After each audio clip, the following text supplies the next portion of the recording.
As you guys know, I'm a massive Weezer fan. Actually, fuck that. I'm a Weezer obsessive. I've learned entire albums of theirs on guitar, and I made a 4-part video series defending their weaker albums from critics. Weezer is just a special band to me, and their last album made me extremely proud to call myself a fan. But even a die-hard fan like myself can admit it's been a bit of a rocky road for Weezer since 2002's Maladroit. They released a series of albums in the 2000s that all got mixed reviews, but this losing streak ended with the behemoth of an album that was Everything Will Be Alright in the end. After an album as damn good as that, expectations were high. We all needed confirmation that Everything Will Be Alright in the end was no accident. Then Thank God for Girls came out and it crushed our fucking souls. I've defended Weezer at their lowest lows, but this song was a complete disaster, and it terrified the fan base. Then Do You Want to Get High came out, and we all jumped right back on board.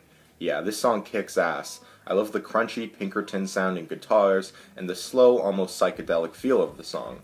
These two singles came out of nowhere, and although an album was being rumored, we had no idea if these songs were going to be included. On April 1st, 2016, Weezer will be releasing their 4th self-titled album, The White Album.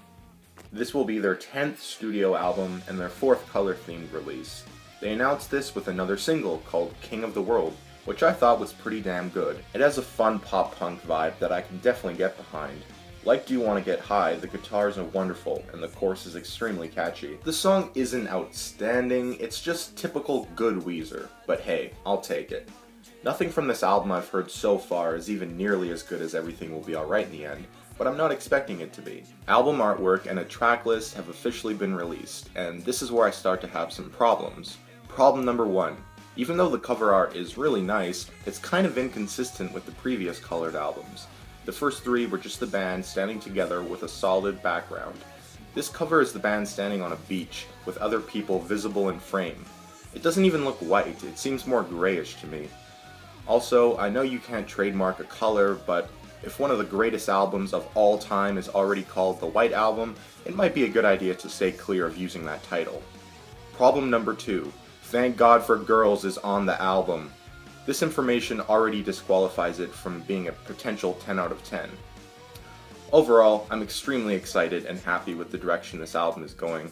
The band has stated it's heavily inspired by the Beach Boys and has a fun summer vibe to it. And after the hard-hitting messages of reconciliation and moving on present on Everything Will Be Alright in the end, a more fun, light-hearted album might be what this band needs to secure their comeback. I'm very, very intrigued.